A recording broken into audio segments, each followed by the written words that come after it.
Welcome to TWitWoW, the best wrestling podcast made for wrestling fans, by wrestling fans, on the web today. I'm John, that's my cohort and commentary, Ashton, and this is our Lucha Underground review. And what an episode of Lucha Underground this was. 2 matches, both huge in their significance and sharing a deep relationship with each other. The first being the Battle of the Bulls finals, the Mack versus Cage versus PJ Black versus Jeremiah Crane.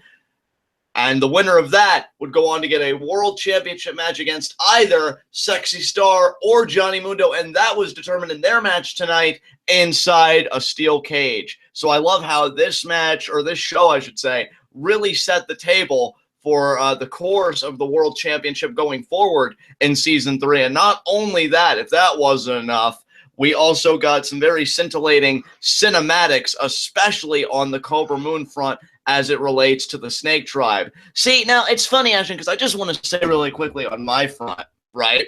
How I don't know if it was last week or the week before that, but I know we did an NXT TWitWoW where we said that there was like a lot of table setting.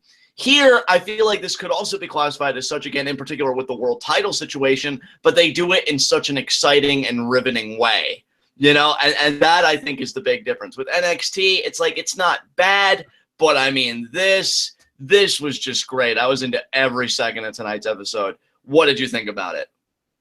Yeah, definitely. I love that we got 2 relatively long matches, but really on top of all that, we got a lot of storyline progression with multiple different storylines. So yeah, tonight was a really well-balanced episode.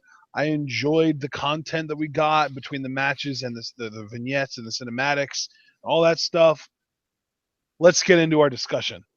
Absolutely. Let us get right into our Lucha Underground review. And if I'm not mistaken, brother, we actually open. I mean, we cut to commentary, obviously, after the recap and everything that we get, you know, part of the course of every Lucha Underground.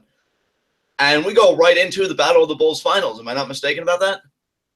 That is correct. Yeah, we opened the show with the band, and the band transitioned to the commentary team, and they transitioned to the ring, and we went right into the Battle of the Bulls finals. Yeah, and I mean, what a 4-way elimination match. Again, Cage, Mack, PJ Black, and Jeremiah Crane. This was so much fun. And let me tell you, even though he was the first eliminated, I still say Cage was the fucking star of this match. Yeah. Oh my God, that flurry of offense he went on, starting with when the Mack had Cage in that electric chair position, and then PJ tries to go off the top rope. Cage catches him in a power slam, and he just proceeds to murder everyone. Dude, I'm telling you, I don't know how this thing with Tejano is going to shake out, but just to talk about Cage for just a second, and then we'll go back to the more macrocosmic component here of the actual 4-way elimination match.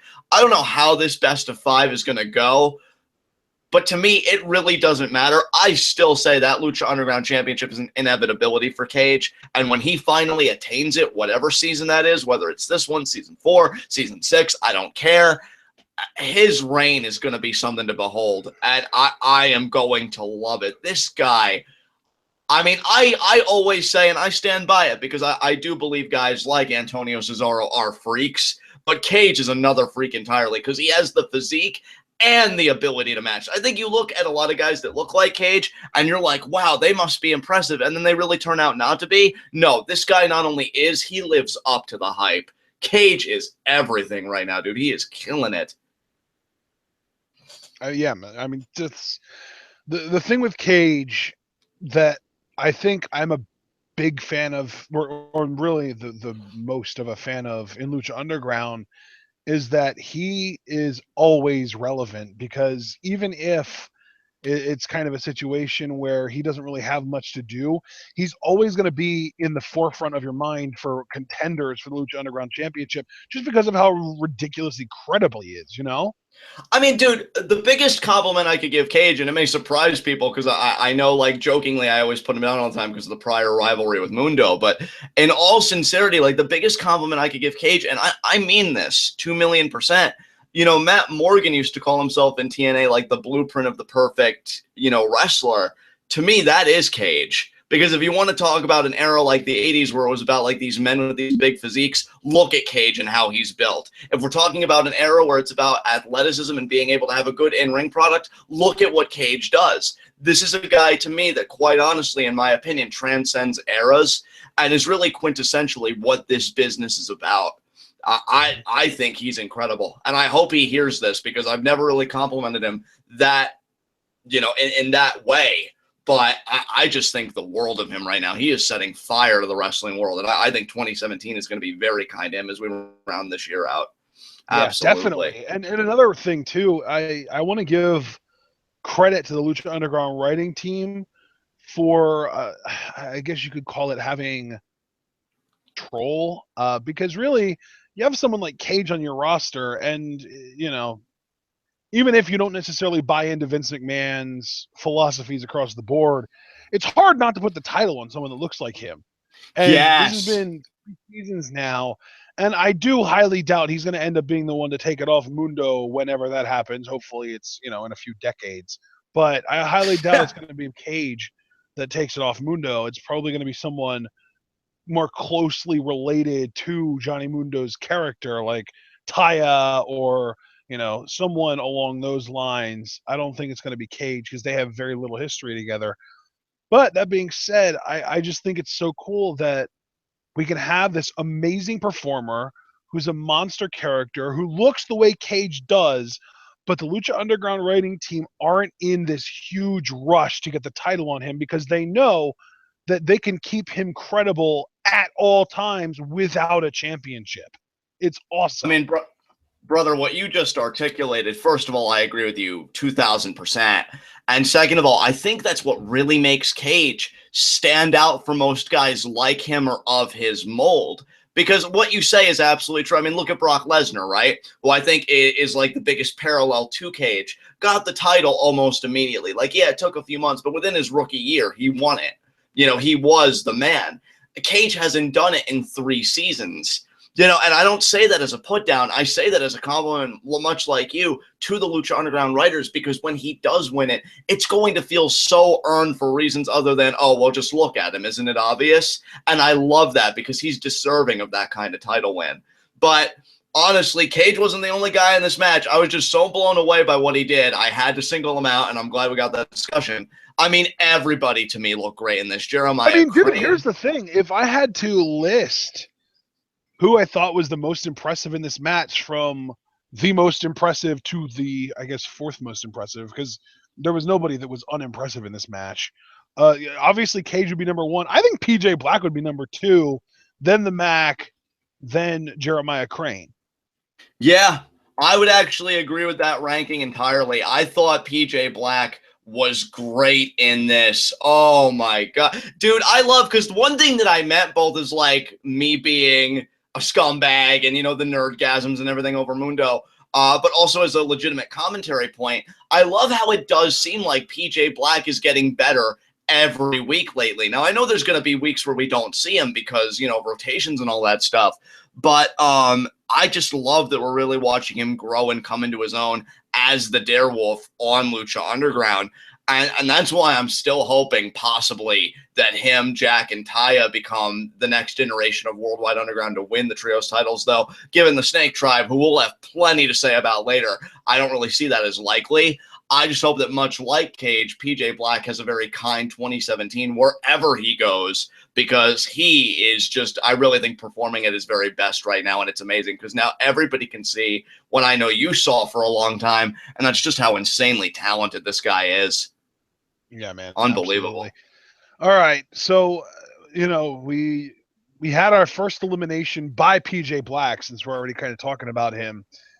And that was him being sort of the straw that broke the camel's back on Cage, because Cage had this amazing sequence you were talking about earlier where, he was on, I believe it was the Mack's shoulders or Jeremiah's shoulders, and PJ came off the top rope trying for a doomsday device, but Cage caught him, power slam off of, I believe it was it Jeremiah? I don't remember. It doesn't matter. I think it was PJ. It Off was of it whoever's was the Mack. shoulders. Yeah, the Mack shoulders, I believe it was. Yeah, it was Mack and Okay, PJ well, trying to work together. off of the Mack's shoulders, and then I think someone else jumped at him. It was Jeremiah then jumped at him and he hit him with an F5. And then the Mack came at him and he hit him with something else. And he was just killing everyone. But then Tejano shows up, clocks him with the bull rope. Cage is kind of shook up by that. Mack hits, Crane hits him with a pump kick. Mack hits him with a stunner. And then PJ Black comes off of the top rope with a springboard 450. And we know that the 450 splash is already a finisher of his. So he did the quicker springboard variation to Cage here. And that allowed him to get the pinfall victory over Cage, eliminating him. And then a few minutes go by, and we get a pretty simple exchange where the Mack ends up stunning Jeremiah, eliminates him, and then it comes down to the Mack and PJ, and we all know how that turned out. Yeah, so quickly, too. I like that, though, because given what we would get later in the night, which we'll get to, I think it's really important. Not saying that the Mack is like some schmuck or whatever, but we really got to make him look as strong as possible now, given that he's won this. Like, I feel like Mack's had a nice trajectory to championship contendership, but, you know, I love that we're really building up this stunner, almost like it's the Lucha Underground version of the RKO or really like any type of cutter or like sudden impact move. Like he hits it, you are in dire straits. And yeah, great victory for the Mack. I really look forward to him competing for the world title, and we'll talk about the world title situation later. One more Cage moment I want to hit on because I marked out for it so much. When Jeremiah Crane hit those two pump kicks and Cage just ate it and then looked at him Terminator style. Oh my God. Cage actually makes me excited for the age of like cyborgs and like the mixing of machine and flesh, because I just picture a spot where Crane does that kick and the synthetic flesh just comes off and it's half man, half machine. Like, I'd love if we'd be able to do that now, but it was so good because Cage is like, you seriously tried that shit? Oh my God. He stole the show tonight. Just great. But yeah, Mack wins, #1 contender, and just great ending to the Battle of the Bulls, man. I loved it. Absolutely. So then, you know, we know the Mack is the #1 contender for whoever wins the championship match tonight. We'll talk about that later. But then we go to the back, and specifically we go to the restroom, and we see Fenix and Aero Star looking in each stall, meant to assume that they're looking for Drago, but we're not really sure why they're looking for him in the bathroom stalls. But maybe he just likes to hang out in there. Nobody knows. But they end up getting ambushed by Cobra Moon and the rest of the Snake Tribe, the two generals, Pindar and Vibra. And it was a really, really well done cinematic fight. But personally, I thought that Fenix and Aerostar got a little bit too much offense in for this. When you compare this to last week, it feels like last week really represented the power levels more appropriately because Pindar handled Drago relatively easily. Now, granted, that was after Drago had been in a match with Cobra Moon, but it's not like it was long. And then Right. Vibora came out to a completely fresh Fenix and Aerostar and destroyed them. And I wish we would have gotten that in this cinematic. However, I will give Lucha Underground a credit because nobody else does cinematic fight scenes like this.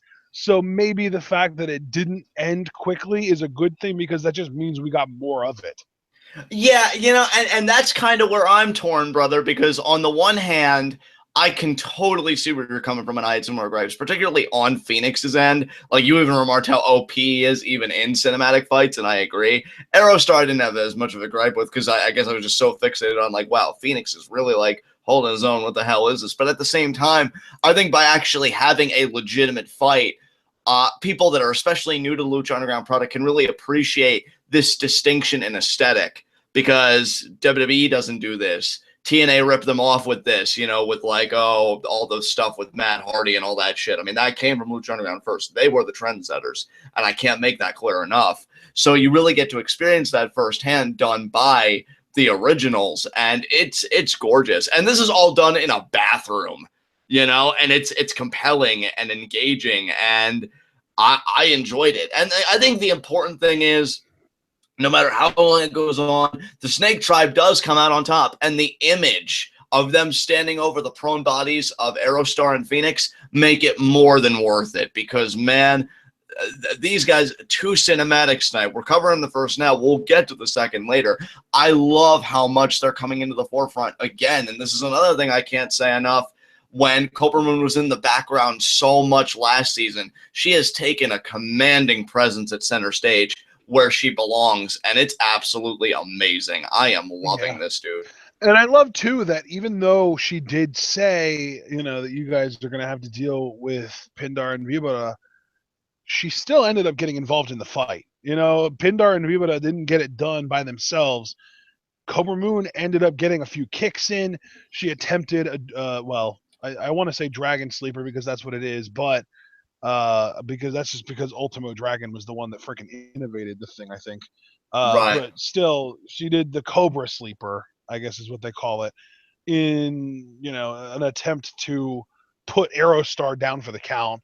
He ended up being able to get her off of him, but still, it really was a 3-on-2 beatdown for the most part. Yeah, and you know what, Ash? I'm so glad you brought that up because I love that Cobra Moon is that type of leader, because I don't care if it's in movies and TV and any kind of media, whether it's a king or a queen, it really doesn't matter. Normally we see figures of power, they always just kind of send their grunts off like, oh, you do this, I can't get my hands dirty with this. No, Cobra Moon's ready and willing to fight. Like, she really sees this as a team effort. She really sees the Snake Tribe, at least from her actions so far, as a collective. Is there a collective with a hierarchy? Certainly, because she is the queen. But that hierarchy doesn't necessarily make distinctions as far as responsibility goes. The queen is just as willing to fight as the soldier. And I think that's really refreshing to me. So I'm glad you brought that up, because that's actually something I really like. And it's just the little things that Lucha Underground does that makes me love them so much. Yeah. All right. Well, I think we can probably move on. And up next, we had Sexy Star and the Mack having a little discussion. Mack walks into Sexy Star's locker room and she congratulates him on his victory. And they establish that they are both only one win away from becoming Lucha Underground champions. And Sexy Star also says that it would be an honor to defend the championship against the Mack, but it was a little bit premature, as we'll discuss later. Yeah, and again, I just want to say, because this is the more sincere space, obviously, like this isn't live reactions. I do love this relationship. I love the camaraderie that these two share and the closeness they share. I even said in live reactions, it really is to me like a brother-sister relationship, and they both look out for each other and care for each other. So it was nice to see that friendship on display. You're right, it was premature, and we will talk about that later. But the big thing now is the spider that Sexy Star found in her locker last week. It's actually crawling on the floor as they leave. That's the final shot we get. So any new musings? I mean, since then, because we've had a lot of time to really marinate on this whole spider terrorizing Sexy Star. Do you have any new theories, any new insights about what this could mean for her? I do feel like every special effect that Lucha Underground has used looked real. Right. When Drago went back to El Inframundo, it looked like real flames coming up from the ground. Even tonight, when Drago breathed fire, it looked like real fire coming out of his mouth. So it seems like every special effect Lucha Underground has ever used looked like it was real, and this spider looks fake as shit. So what if it's intended to look fake because it is fake, because it's not actually a real living spider, it's supposed to look like a fake spider, just enough that if you glance at it, you'll see a spider, but it's really something being used to spy on Sexy Star or someone in her locker room. Oh, I mean, that's a very elaborate theory. And you do make an interesting point. I really didn't have any of those kinds of qualms with the spider, interestingly enough, so I guess I didn't reach like that kind of conclusion. But you do have to think, like, if they really wanted to go all out, they could just train a spider or something, right? Like, I could have sworn. Well, they wouldn't have to be the ones that train the thing. They could just get a trained spider. One. I mean, you just get my point, though. Like, they can get a real fucking thing to do it. Right, yeah. Yeah, so I don't know. Maybe it's supposed to be like another psychological thing. It's so weird with the mythos of Lucha Underground because you never know what exactly they're doing in their universe. But I'm very curious what this spider signifies, you know, and we don't know yet. We didn't really get any more clues. It's just the spider. Now, it could be that a spider is just a spider, but in Lucha Underground, nothing is ever as it seems. So I do wonder what perils await Sexy Star, given what happened in the main event, which we're going to get to in a second. But I am very intrigued, and she's always great at being the underdog, and I don't mean this distastefully. She is great at being that kind of victim character. I mean, we saw what Marty and Mariposa put her through. She really sold that to me so well. And then getting her redemption, she may be getting ready for a very similar arc here, this new tormentor that she's going to have to overcome both from within and without. And I'm in. I think it'll be great stuff. Yeah, absolutely. So yeah, it's tough to speculate when you don't really know what they're going for, but it definitely seems like the spider is intentionally fake looking, because tonight it didn't even crawl. It just kind of like glided across the floor. Right.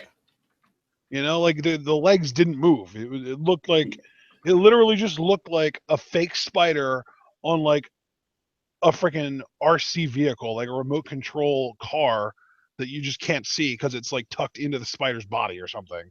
Right. I mean, I don't know, I'm man. serious. Like, Yeah. I'm not even exaggerating. It didn't crawl. Like, the legs didn't move. It didn't crawl. It just, you know, it looked like it was being moved by something that it was on. Right. Who knows with Lucha Underground, man? Because again, like you pointing that out, and I, you know, we'll have to see what our listeners think about it. Like, did it really look fake to them? What's the issue with them? But whatever the case may be, it does open interesting possibilities. Is this more of a psychological thing? Is it a spider that we're supposed to be taking, you know, as real? I mean, I assume we're supposed to, because Sexy Star had a very visceral reaction to it last week. But most importantly, the most important question, regardless of the state of the spider, what does it signify? What is waiting for Sexy Star? And I can't wait to find out. Yeah. All right. Well, that said, we then had another cinematic. We actually had 3 cinematics in a row, and I freaking love that. This one, we had Dario Cueto in his office, Jeremiah in there too. And I don't think we ever get any context for what this conversation was. But Jeremiah gets angry and reaches up into the ceiling and pulls out what looks like a stone slab, but as we saw in the hallway, I think it's actually a Ouija board. Yeah, very, very interesting, because I know earlier in the season, and I might even be thinking of the second season, because the thing about this universe is it's so vivid and has so much depth and just everything that sometimes like time periods can kind of run together for me. But we know that Dario Cueto was playing with the ceiling. He was hiding something up there. I didn't know if it was Cisco's body or something else, but he was hiding something that he clearly didn't want found. And he got concerned when Jeremiah was rummaging through there. And yeah, he does take the Ouija board, which, again, what I love about this is you're talking about like, I don't know about you, Ash, and I can't speak for you. Obviously, in my childhood, we used to own a Ouija board, and me and my sister would like play, and we do the gags like a lot of group of friends do, especially around Halloween time. In Lucha Underground, I see a Ouija board, and I have to repress shitting myself, because I'm like, oh my God, now we're introducing like that kind of stuff, especially with somebody as clearly unhinged as Jeremiah Crane, you know, with his own issues, playing with that stuff. That sent chills down my spine. So he collects it and he runs into Catrina, and they're once again, you know, kind of talking about their past relationship. And, you know, Catrina says, oh, you know, you just lost a shot at the championship, and yet here you are still playing your games. And he's like, nah, I'm done playing games, because next week I get Mil Muertes, he tells her, and Pascual Mendoza is gonna wish he died in that earthquake you saved him from. And then I'm going to have you all to myself. So, damn.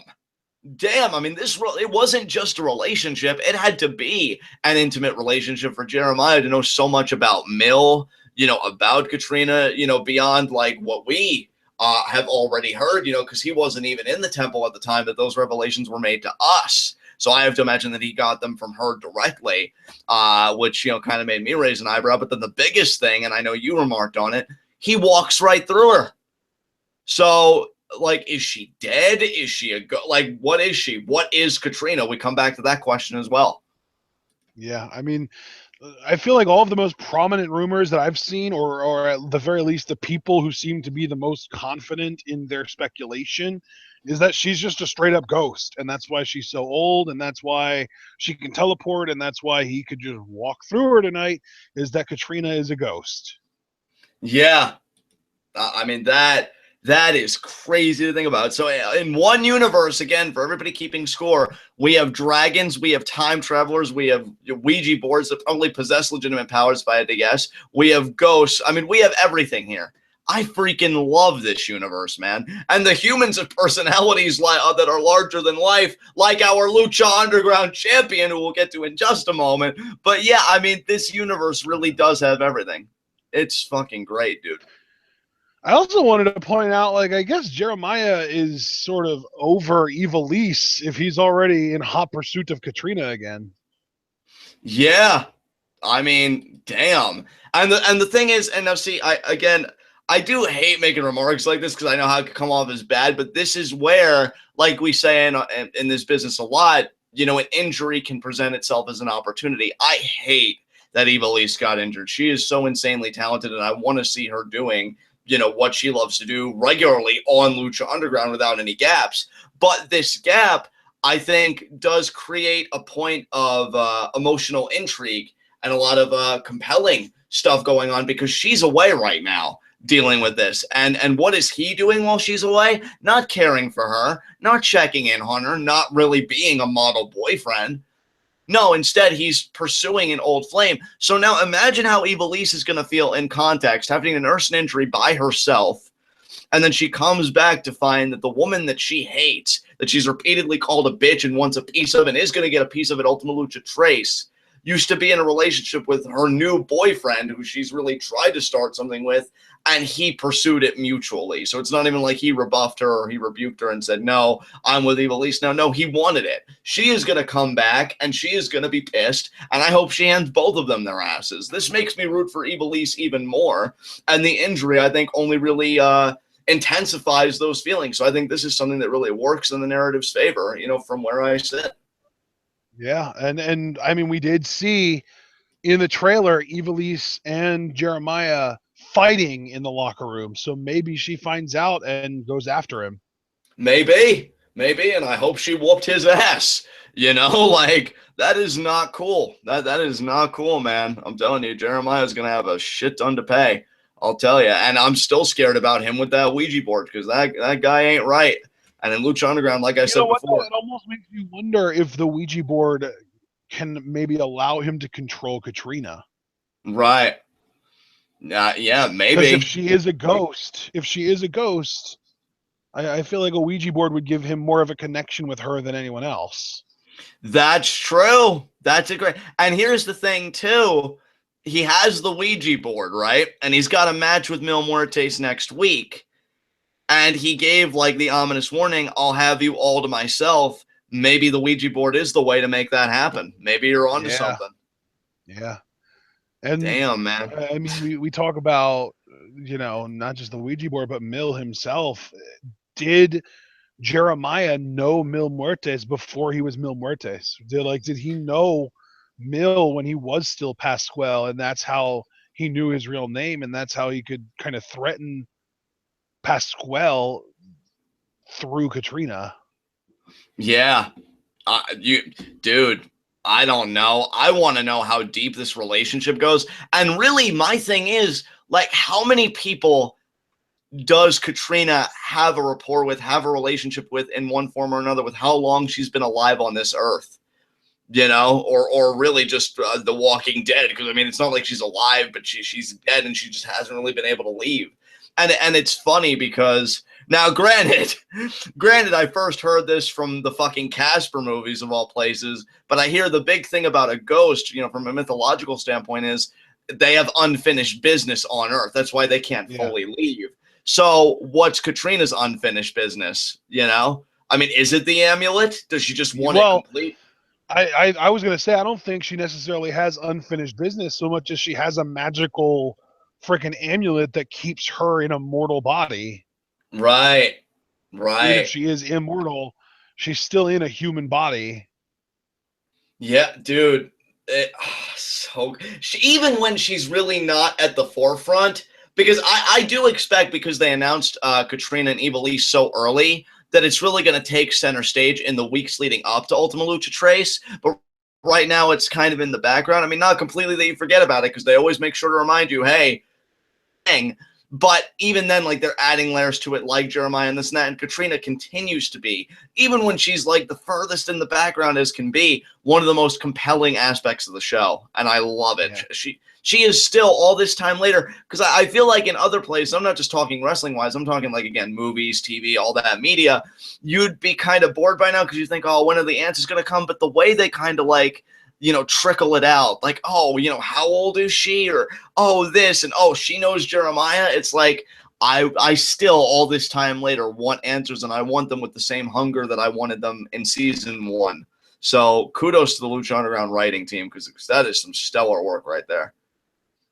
Yep. All right. Well, up next, we had our second and final match of the night, our main event of the evening, the steel cage match between the challenger, Sexy Star, and the Lucha Underground champion, Johnny Mundo.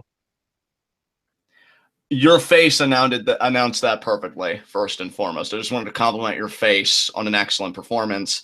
I'm beginning to think that perhaps Melissa Santos should take notes, because I'm really not feeling the enthusiasm right now on the other side of the room. But I'll tell you what, brother. I actually want you to go first. I know the rule that I'm usually like the big talker in Johnny Mundo matches. I do have a lot to say, but I always love your insights as well. So before I dominate the conversation, what did you think about this cage match? Yeah, I really like this cage match, and this really does prove that Johnny Mundo is the king of the cage match, because he has been in every single cage match that Lucha Underground has had so far. He's won 2 of those, and he has been a big reason why the match is entertaining in all 3 of them. I figure the first one against Cuerno was one of the most satisfying finishes to a cage match that I've ever seen. Second one against Cage, Cage did win that, but it also had some amazing spots in it and some really fun stuff, including the amazing freaking Singapore cane spot where Johnny Mundo got slammed onto the ground while he was holding the cane, and then the cane popped up in the air and Cage grabbed it out of midair. That was amazing. Yeah. And then in this one, there weren't really any amazing spots. I think that the one big spot that they were going for was the crossbody off of the top of the cage from Sexy Star, but it really wasn't that big of a deal. It wasn't so much an amazing feat of athleticism so much as it was a really well coordinated move, because Johnny Mundo had to be able to catch Sexy. That was really the only part of that move that was up to Sexy Star, was just having the courage to jump off the cage in the first place. Mundo did all the work. He's the one that had to catch her. So that was, it was cool, but it wasn't a big deal. Nowhere near as cool as the other 2 big spots in the other 2 cage matches.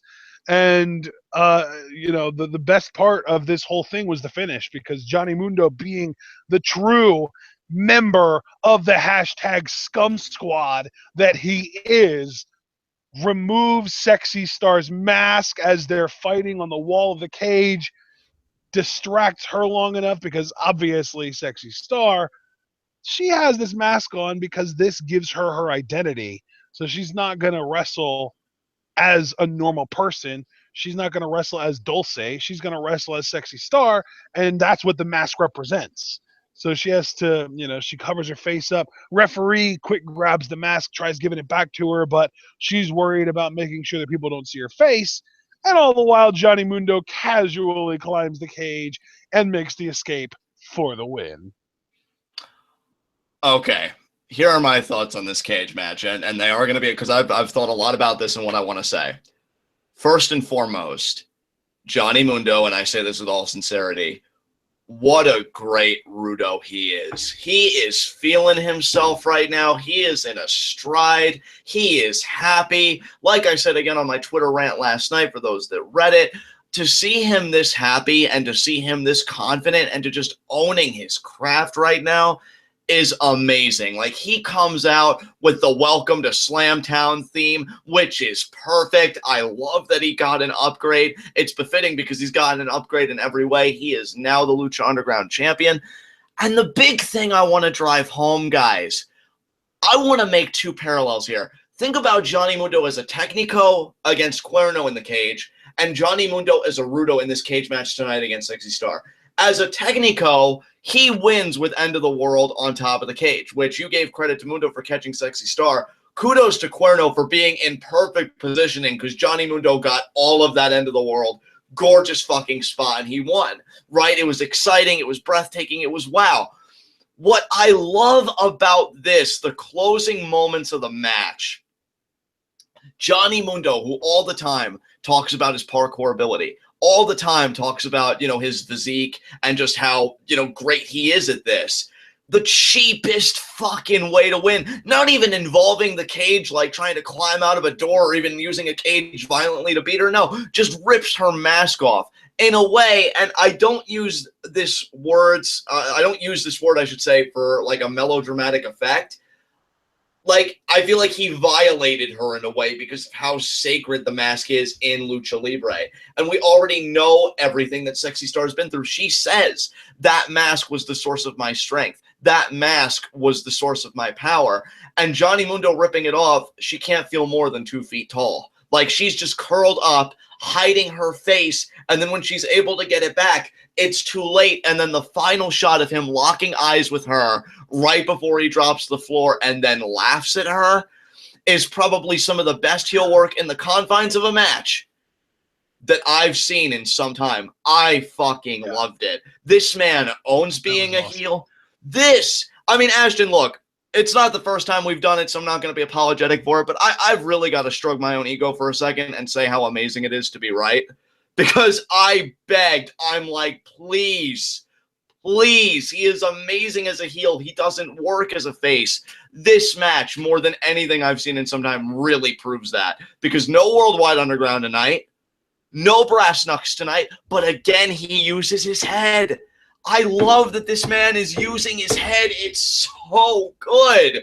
He's like, oh, she's about to beat me. Oh, she's really got me on the ropes, because she was. I'll give Sexy credit. And again, like what I loved about this match, it was genuinely competitive. She was kicking him in the midsection, grabbing him by the hair, throwing his face in the cage, cross body off the top, like you mentioned. And he's probably thinking, well, shit, this might be a night where I can't beat her 1-to-1. What do? Oh, I know. I'll destroy her. I'll rip her mask off. I'll make her feel like nothing. And that image, like the whole imagery of the last 30 seconds, amazing. This guy is such a good fucking heel, and I love it. Like the turn, throwing Patron through the window, and all this time later taking people's masks off to win. This guy has it. Should have never, I don't even think he's an atrocious babyface. That's not the case I'm trying to make. But if we're talking about getting that heat and being able to talk enough to get people to want to punch you in the face, this guy was meant to be a heel. Same reason I say about Roman Reigns too. Look at the man. Why should you want to cheer for this guy? I love watching him do what he does. And Sexy, to her credit, great performance. 3 matches. I enjoyed this feud mainly because Johnny Mundo won, admittedly. I ain't going to hide it. But Sexy is an amazing performer, and she's great at getting that sympathy. And she's so beloved in the temple when he ripped that mask off. Now, I didn't have the sound on because I never do when we do live reactions. When we watch it back, I'm sure the crowd's going to be disgusted. Commentary is going to sell it like he might as well have punched her mother in the face. And that's the beauty of it, because that's who Sexy Star is. People constantly disrespecting her, and her have to come back and validate her own worth and asserting herself. That's what makes her such a beautiful character. And Johnny Mundo is such a scumbag, pun totally intended, to go to those lengths. And if that's what his title reign is predicated on, I can't wait for the rest of it. I can't fucking wait for the rest of it. And the Mack can't either, apparently, because when Mundo's going up the steps, he gets met with a stunner from Mack. And just holy fuck. And to really round this out on my end, I have a little something I want to share with you guys. I actually got some Lucha Underground interaction tonight. I tweeted before we went live on the air how proud I was of Mundo and that Mack would soon learn his place. Hashtag best in the Mundo, hashtag and still. And Mundo retweeted it, but the Mack actually sent me and Mundo a very flattering image. He said, both of y'all can share this one, and it's an umbrella that when you unfurl it, shows a middle finger. So the Mack has officially flipped me off. And so in response to that, I'd like to say, Mack, that was a cute photo, but that's precisely why you're not Lucha Underground champion, because you don't have the seriousness in what it takes to beat Johnny Mundo. I'm trying to convince him now to give you a 30-day free trial of Out of Your Mind Fitness because you're all flab and no ab. Have a nice life failing, Mack. Hope you enjoy that. But yeah, great cage match. And oh, by the way, Mack, great cheap shot. Great stunner there when he didn't even see it coming. I'll be sure to talk to Boyle Heights PD so we deal with you tomorrow. But for tonight, and still your Lucha Underground champion, Johnny Mundo. Any other remarks you have about this title defense? I don't think so, but I'm seeing this GIF of the unfolding umbrella into the middle finger, and it's one of the most amazing things I've ever seen. Don't support him. Don't support him. I'm not supporting Mack. I'm supporting his taste in GIFs. There's a difference. It kind of sounds like you're supporting him, live on air, no less. He's going to hear this, and he's going to get mixed messages. We have to stand together. A united front, Ashton. What the hell? Okay. I mean, yeah, obviously when the match time comes, I'm going to be rooting for Johnny Mundo, but that doesn't mean I can't appreciate a good GIF when it shows up. I begrudgingly accept that. But we do have one. I would hope so, begrudgingly or not. I just did, okay? But we have one more cinematic to get to, and I'll let you take by the way, I first. find it hilarious that you call him rude and then use the hashtag all flab and no ab. That's messed up. Hey, you know what? I'm sending a message, all right? That's what it's about. He'll never take that Lucha Underground championship. Ever. Ever. Ever? Ever. Ever? Ever? Ever, ever. We're done. I'm not playing this game. Okay. But we do have one more cinematic to go over. I thought we were going to start singing Miss Jackson by Outkast. I am never singing with you on air. That is not happening. That is not happening. Why do you still have this? We almost just did already, so you're not even that far away. Give up hope. Be like Sexy Star and give up hope. Even though, hey man, she had hope. She had hope until the very last minute when Johnny Mundo robbed her of it. Yeah, she did. Merry Christmas, everyone. But no, we still have a cinematic to get through. So I'm going to let you take this one, man.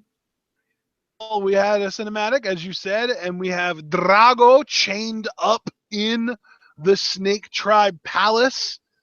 Not quite as impressive as the Palace of Wisdom, but I digress. Cobra Moon comes up to him and says that she sent Pindar out for a bite to eat and that she was thinking about letting Drago gnaw on some of the bones of the carcass that's left over. And Drago says, I'd rather starve. And then Cobra just said, well, say what you want now, but sooner or later, a dragon must feed. And then she leaves, and Drago, in his fiery fury, literally breathes fire. Yes. What'd you think of the cinematic, man? Seriously? Yeah, seriously. Give us your thoughts. It was Drago breathed fire. What do you want me to say? We already knew it was coming thanks to the trailer. Yeah. It was wonderful. Some people, you know what though? The one thing that I will say, I've got to speculate a little bit. I wonder if Cobra Moon is going to sort of try and revert Drago into a more primal form, so that she has an easier time controlling him.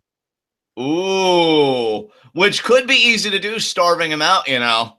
Yeah. Because then the rational faculties leave you and everything. What do you think about the? I mean, is there really a better way to create Stockholm syndrome than to lead somebody to believe that you are their source of survival by being the one that gives them food?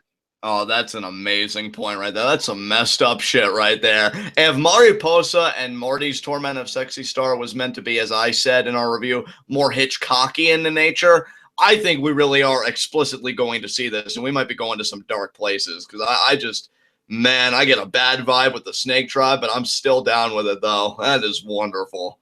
Holy crap. Yeah.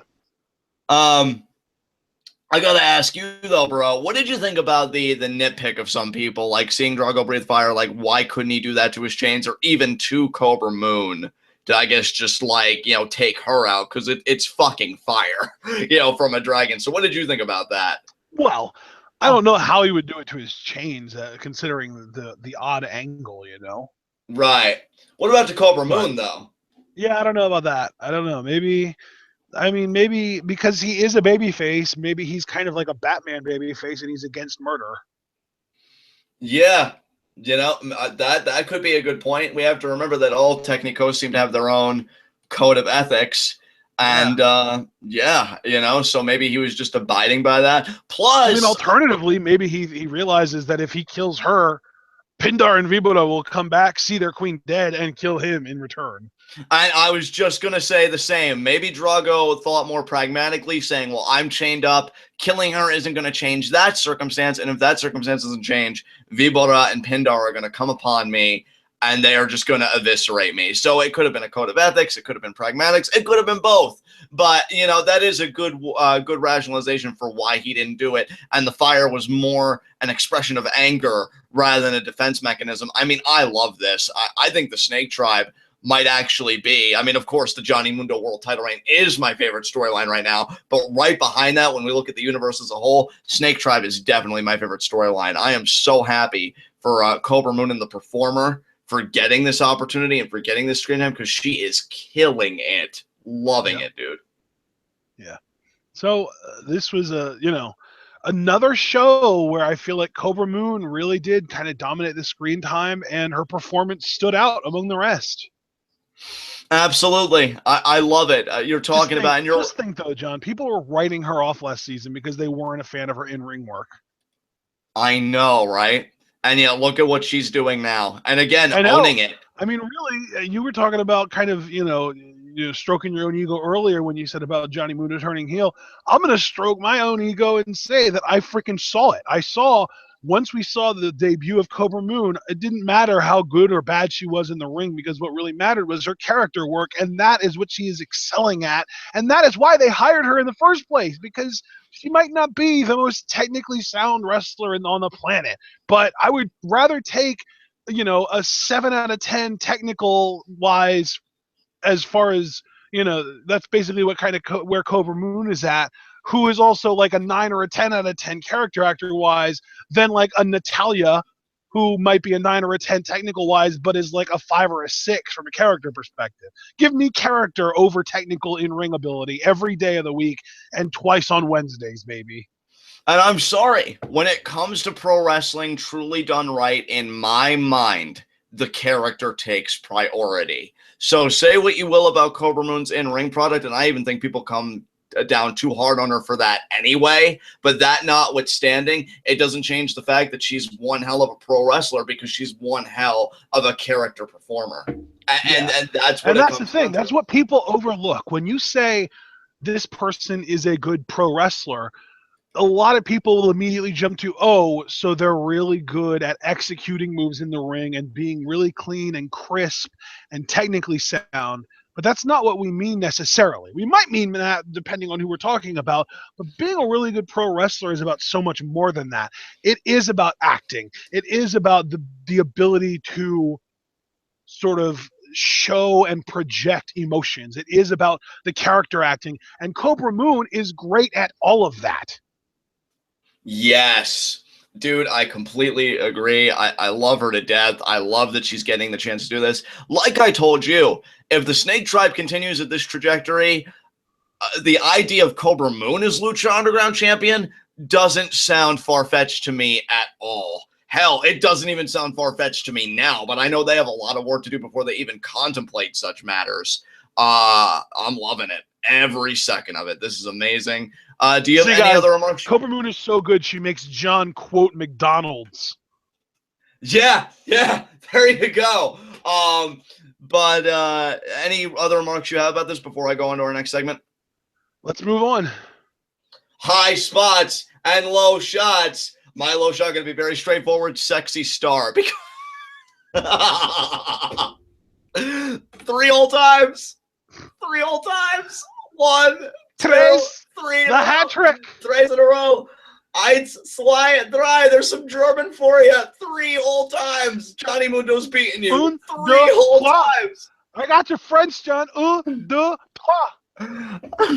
I mean, let's get Cesaro in here so we can do the other languages. I mean, sexy, come on. Hey, man, I'm pretty sure we have covered 4 of the 6 languages Cesaro knows. Because I guarantee you that of the 6 languages he knows, 4 of them are English, Spanish, French, and German. Guarantee. Right. Oh, man, sexy. I mean, you may be a sexy star, but your star has burned out. 3 losses to the greatest wrestler in the world today, which really should be your honor. And this can also be your honor, too. You are definitively my low shot. Have fun bouncing back, sexy. Oh, and get that Hawaiian pizza to Cliff. I mean, come on now. So who's your low shot? Well, my low shot has to be the guy who had the most impressive performance in the first match, but was also the first man eliminated, Cage. Yes. Kind of heartbreaking to give him that because he really had such a great performance, but he did lose, and that's what we look at. So and not only did he lose, but he lost first. Yeah, that's really something. All because of Tejano. And you know something though? Let me just say this too, real quick. I'm all in on Cage, man. I love him to death. I really hope Tejano gets his after the shit he pulled tonight. He might have messed with the wrong machine. But yeah, I do agree with you for the moment. Definitely a low shot. As far as my high spot, isn't it obvious? I'm going to go with the Spider, of course, in Sexy Star's locker room for terrorizing her. But no, seriously. My high spot is your still Lucha Underground champion, or I could have just said your Lucha Underground champion, Johnny Mundo. First title defense in the books, and he won it in the scummiest fashion. I really hope he buys a Scum Squad t-shirt when we come out with it. It would look amazing on him and so apropos to boot.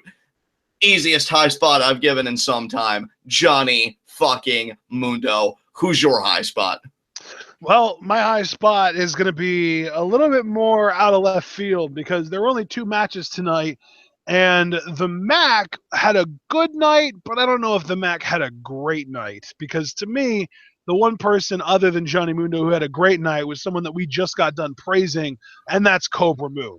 Because not only did she and her 2 of her 3 potential generals beat the living hell out of Aero Star and Fenix in that bathroom, but she also, and this was confirmed and put in stone for us that we know for a fact now, that she does have Drago in her palace, not wrapped up, but chained up, and that she now controls his fate. And that's a huge deal because that's really what she's wanted. So even though they might have initially captured Drago last week, this week confirmed that they got him to the palace and chained him up effectively.